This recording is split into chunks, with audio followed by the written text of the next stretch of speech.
Hello, this is a lesson on inversions, how to construct inversions, what inversions are, and and basically there are three types that I'm going to be going through today, even though there were four.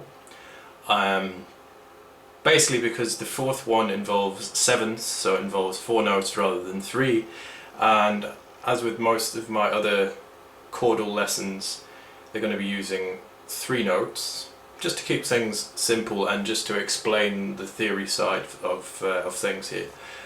So first position is root position, where there are no inversions, and so for argument's sake we're going to choose C major.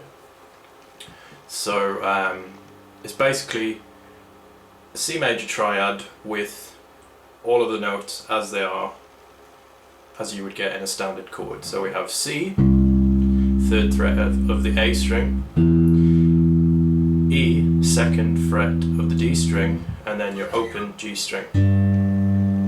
Okay, now that's your root position, root inversion. Well, it's not really an inversion, so I just really call it root position. Your first inversion is when we take the third and stick that in the bass, and then the fifth, and then the root. So what that means is, obviously we've got our root, third and fifth.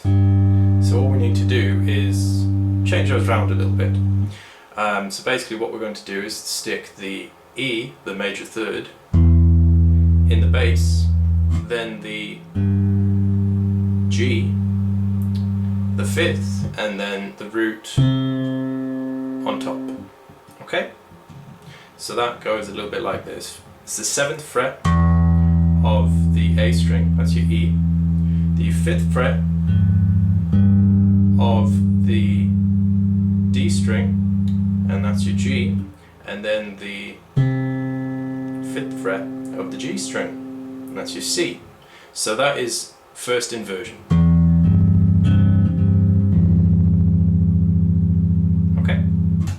Now the next one we're going to look at is second inversion. Now second inversion involves the fifth being in the bass, in the bottom of the triad, and that is basically a little bit like this. But again, these examples, these chordal examples, are just ones that I'm using from a reference point of view to show you the simplest way of creating these inversions and these triads. But feel free to use any of these notes in those orders, and you can use them all over the neck, really.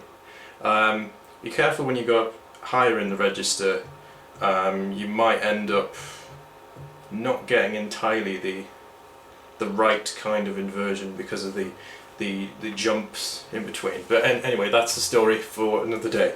So, second inversion is the fifth in the bass, so that's your G, so that's the 3rd fret of the E string, then your root, C, that's your 3rd fret on the A string, and then your major third, which is E.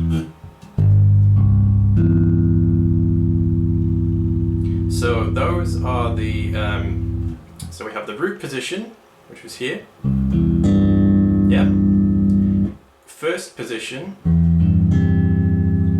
and second position. Okay, I hope that clears things up. Like I say, I'm not going into the third position because that involves sevenths, which involves more than three notes. So yeah, that's just a brief introduction into inversions, how they work. But remember, as with most chordal triads or even scales, they can apply to all over the neck. So feel free to advance away from C major, do things like D major and so on. Remember, you need to know a little bit of theory behind your scales. Feel free to check out my scales videos if you don't know what I'm talking about in terms of the notes, how notes are constructed and stuff like that. And feel free to check out my basic chord lesson as well. because that will give you more of an insight as to what I'm talking about here. Okay, thank you very much.